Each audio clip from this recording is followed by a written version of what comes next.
Assalamualaikum warahmatullahi wabarakatuh. Selamat pagi, salam sejahtera untuk kita semua. Yang saya hormati Dr. Abdul, Ketua dari BPPU, ini senior saya, guru saya dalam berorganisasi. Kemudian Dr. Asri, Ketua Komisariat PDUI Cabang Jakarta Timur, serta para narasumber dan segenap panitia dan seluruh peserta webinar pada pagi hari ini. Pertama-tama, marilah kita panjatkan puji syukur kehadirat Allah Subhanahu wa Ta'ala, Tuhan Yang Maha Esa, atas kehendaknya kita dapat berkumpul bersama pada pagi hari ini untuk sama-sama mengikuti kegiatan webinar ini ya, dengan tema meningkatkan imunitas di masa pandemi COVID-19. Memang sekarang kita lihat semua materi tentang COVID, ya. Semoga yang lain tidak terlupakan, ya. Tidak lupa juga saya ucapkan terima kasih kepada penyelenggara yang sudah memberikan kesempatan pada kami Ikatan Dokter Indonesia Cabang Jakarta Timur untuk ikut berpartisipasi dalam kegiatan ini.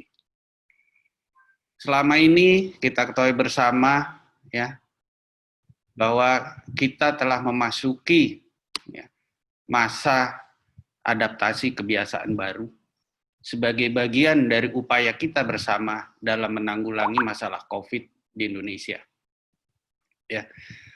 Adaptasi kehidupan baru ini merupakan satu sikap yang harus kita jalani, yang disimpulkan berdasarkan hasil terhadap analisis ya pada karakteristik kejadian COVID-19 khususnya di Indonesia.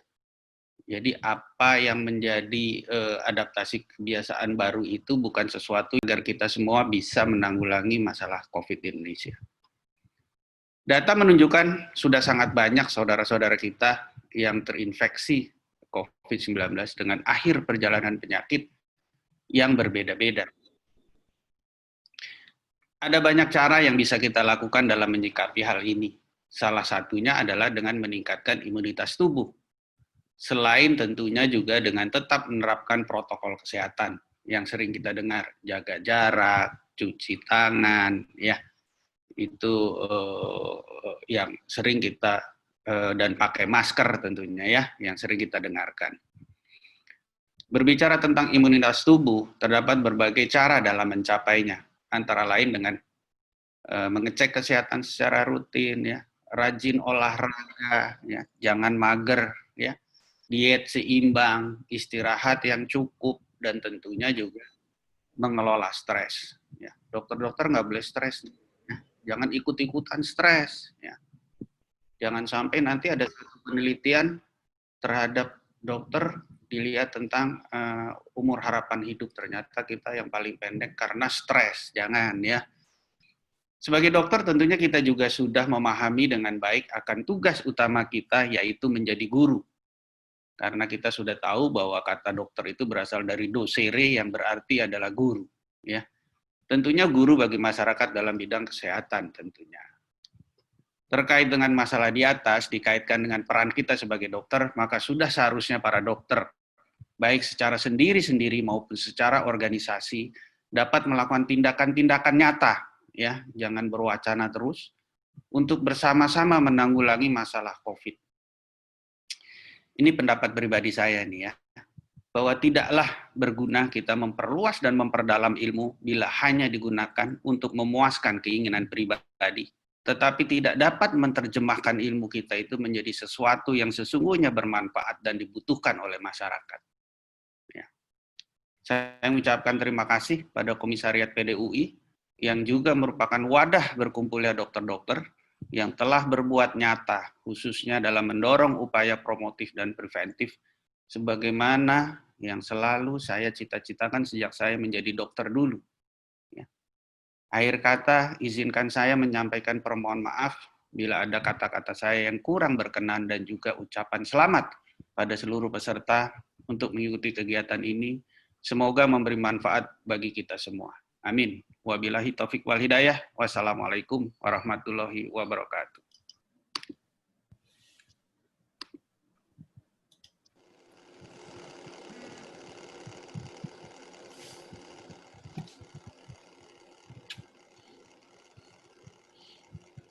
Baik, sepertinya terima kasih Dr. Adrin atas sambungannya, atas sambutannya. Selanjutnya kita akan melanjutkan untuk sambutan dari Ketua PP PDUI yang terhormat Dr. Abraham Andi Paldan Patarai yang sekaligus akan membuka acara seminar kita pada pagi hari ini. Untuk waktu dan tempat kami persilahkan. Silakan dokter. Terima kasih. Kedengaran suara saya? Kedengaran dok, terima kasih. Ya, terima kasih. Kedengaran. Terima kasih Adinda moderator, sekaligus MC ya. Assalamualaikum warahmatullahi wabarakatuh. Selamat pagi, salam sejahtera buat kita sekalian.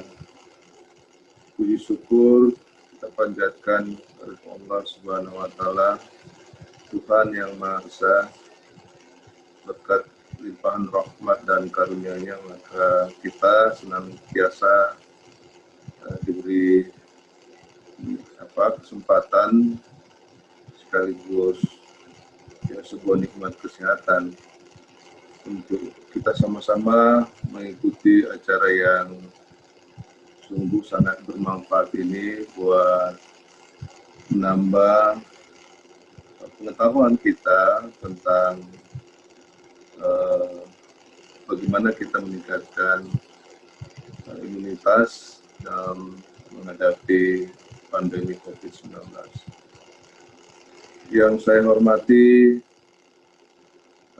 Ketua ID Cabang Jakarta Timur yang kita sama banggakan, Adinda Dr. Adrin, dan untuk sekian kalinya saya selalu merasa bahagia dan bangga karena inilah komisariat yang ada di seluruh Indonesia yang selalu bersinergi dengan ID cabangnya. Dan ini akan jadi role model buat kegiatan-kegiatan kita ke depan. Insya Allah bulan depan kita akan membuat pertemuan ilmiah tahunan sekaligus musyawarah kerja nasional yang akan diselenggarakan secara online. Yang saya hormati para narasumber yang saya tidak bisa sebut satu-satu.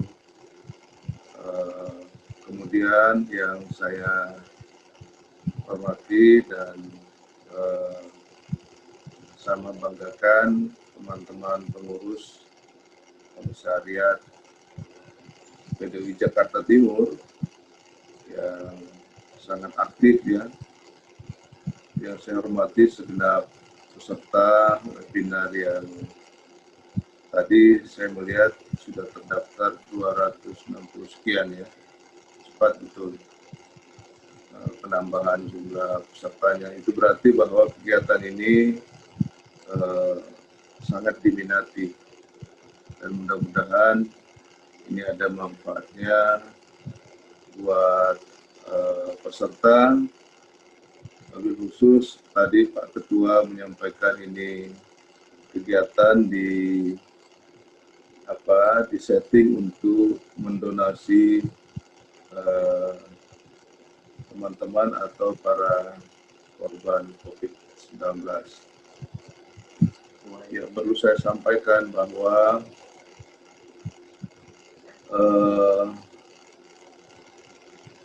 peningkatan jumlah yang terpapar COVID-19 ini semakin hari semakin meningkat.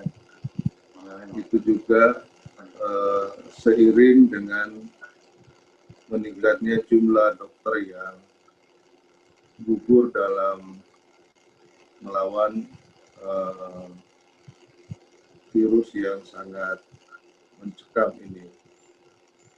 Ya, kita diganggu oleh background kita sebagai negara yang pernah dijajah.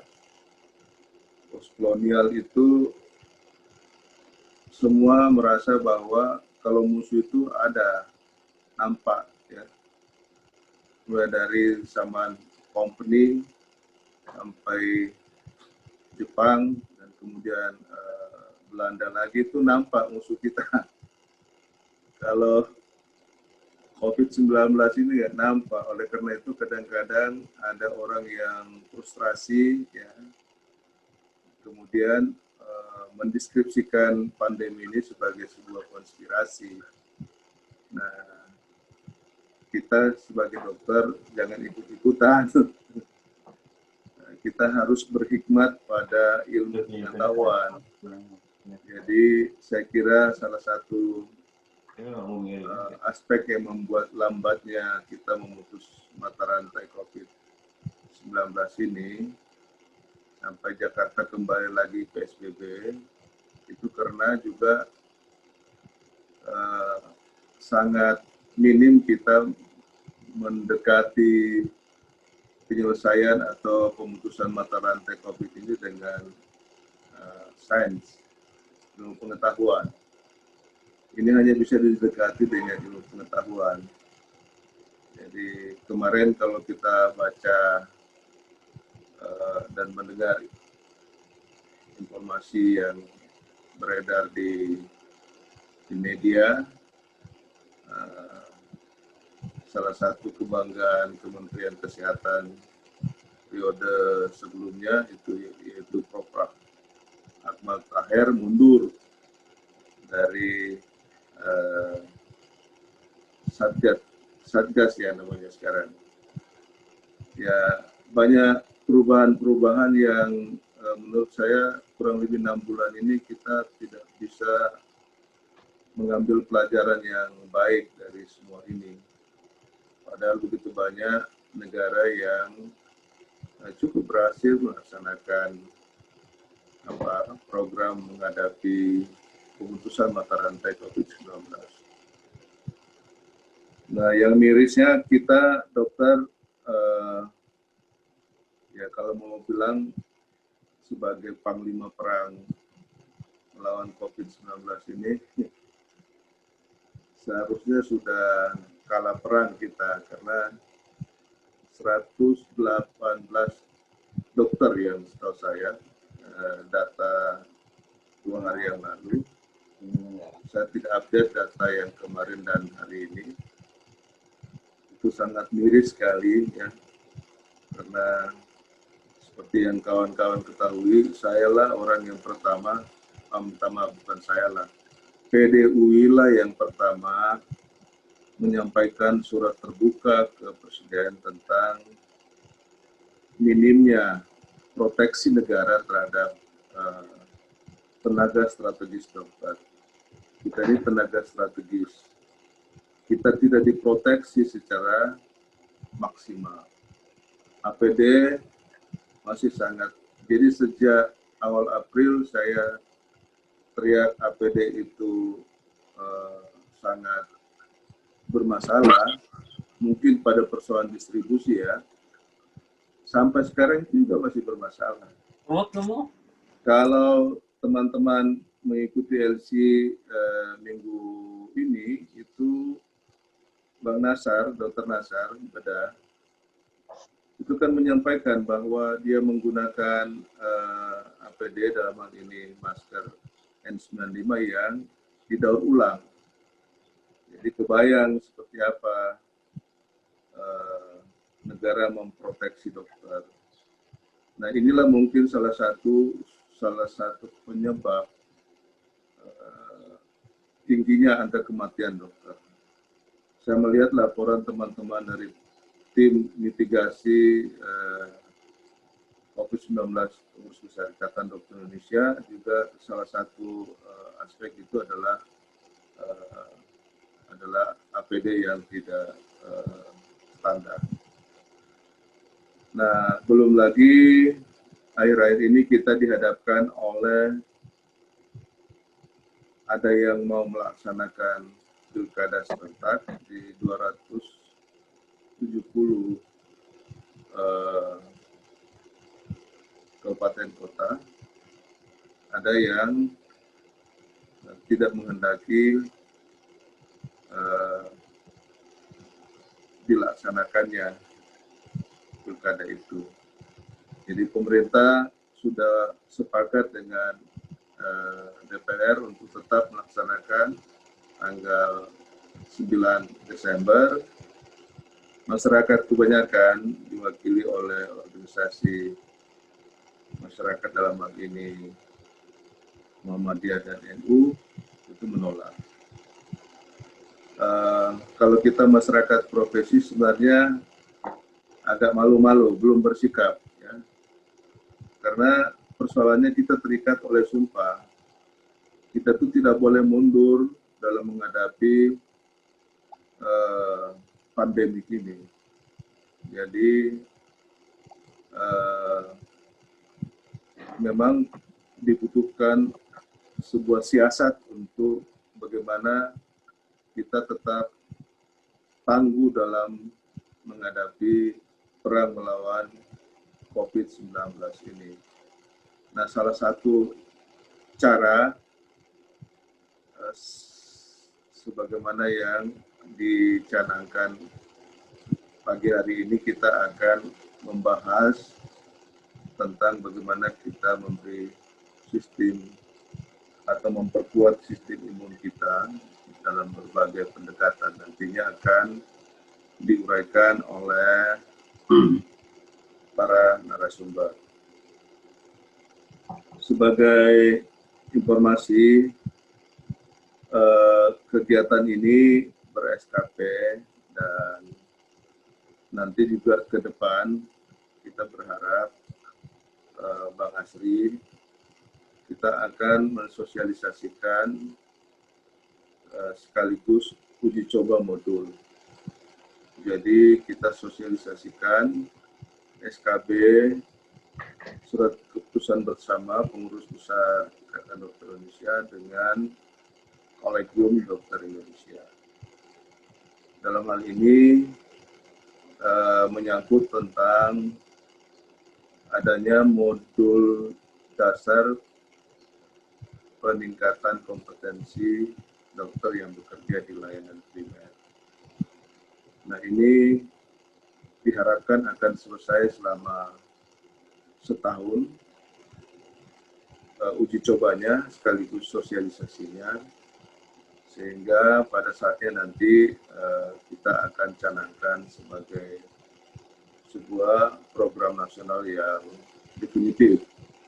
Namun uji coba ini tetap mendapatkan SKP dan tidak berbayar. Saya ulang lagi ya, tidak berbayar, karena ada beberapa teman-teman mempersoalkan di daerah, katanya ada yang mengutin biaya untuk ikut webinar sekaligus sosialisasi dan uji coba modul dasar penguatan kompetensi dokter yang akan berpraktek di layanan primer.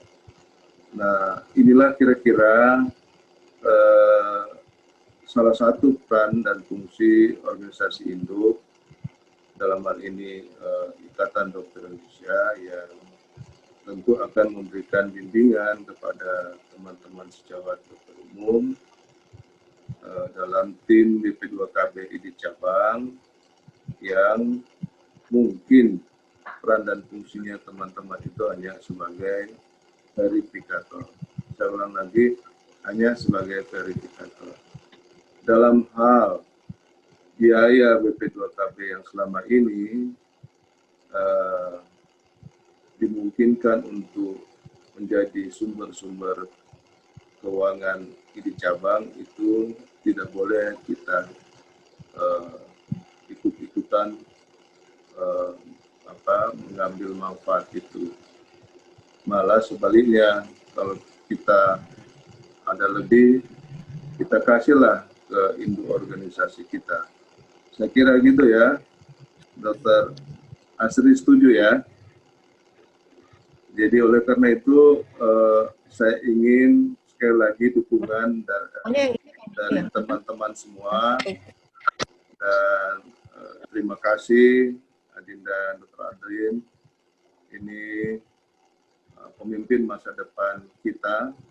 Saya sebagai anggota di Jakarta Timur.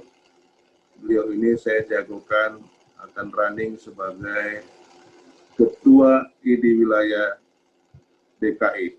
Amin. Ya, karena tidak mungkin lagi Pak Slamet dipilih, sudah 2 periode. Oleh karena itu, jauh-jauh hari kita persiapkan kandidat kita, Adinda kita yang kita banggakan untuk running sebagai Ketua ID Wilayah DKI. Sama dengan peran dan fungsi Gubernur Anies. Jadi dia bisa bikin PSBB juga.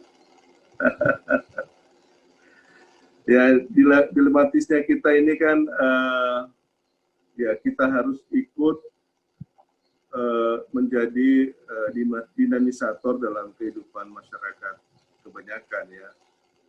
Jadi kalau ada yang mendukung pilkada, ada juga yang tidak mendukung, ya kita tidak boleh masuk di kedua-duanya. Kita di tengah-tengah sebagai dinamisator. Ya, yang mendukung pelaksanaan pilkada itu kan jargonnya demokrasi. Yang tidak mendukung itu jargonnya persoalan kemanusiaan. Jadi ada klaster kemanusiaan, ada klaster demokrasi. Nah, saya kira kita harus membuat sebuah solusi-solusi ya. Kalau menurut saya tidak apa-apa dilaksanakan, tapi dengan catatan penegakan protokol kesehatan yang ketat dengan law enforcement yang ketat juga. Harus ada sanksi. Tanpa sanksi, aturan ini tidak akan jalan secara bermakna. Dan saya kira masa kampanye tetap bisa dilaksanakan dengan virtual. Ya, kalau alasannya jaringan internet masih terbatas, loh, belajar jarak jauh kan sudah terlaksana, dan itu semua daerah seluruh Indonesia. Jadi tidak ada alasan. Saya kira dana berapa nih? 700 triliun ya. Sorry kalau saya salah. Itu besar sekali itu. Itu kalau digunakan untuk membangun jaringan internet secara nasional, luar biasa.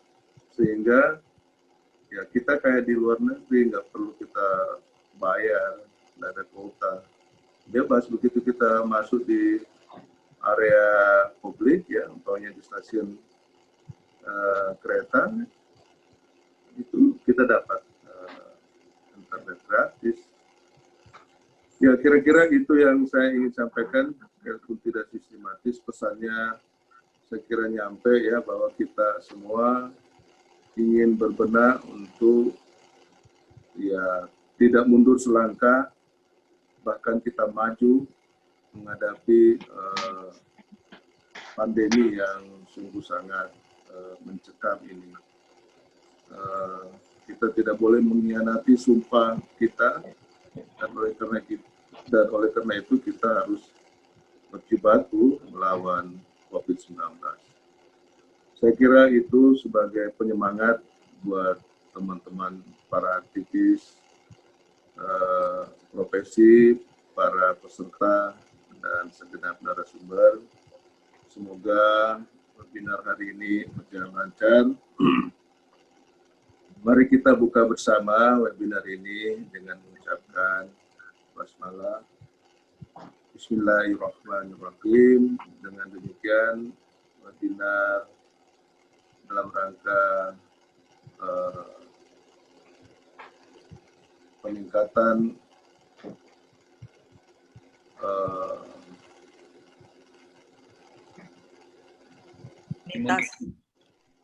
lupa saya. Imunitas. Oh iya, sorry. Peningkatan imunitas buat kita tenaga kesehatan itu akan bermanfaat untuk kita semua. Terima kasih sekali lagi. Saya tidak bisa ikut secara keseluruhan karena sebentar lagi saya ada satu kegiatan peserta. Tapi sorenya ya, saya kira teman-teman mari bergabung karena itu acara kita jam 15.30. Siangnya acara webinar juga yang dilaksanakan di Jawa Barat ya, Adinda Andrin. Makasih sekali lagi atas perhatiannya. Lebih dan kurangnya saya mohon maaf. Wabillahi taufiq wal hidayah. Assalamualaikum warahmatullahi wabarakatuh. Waalaikumsalam.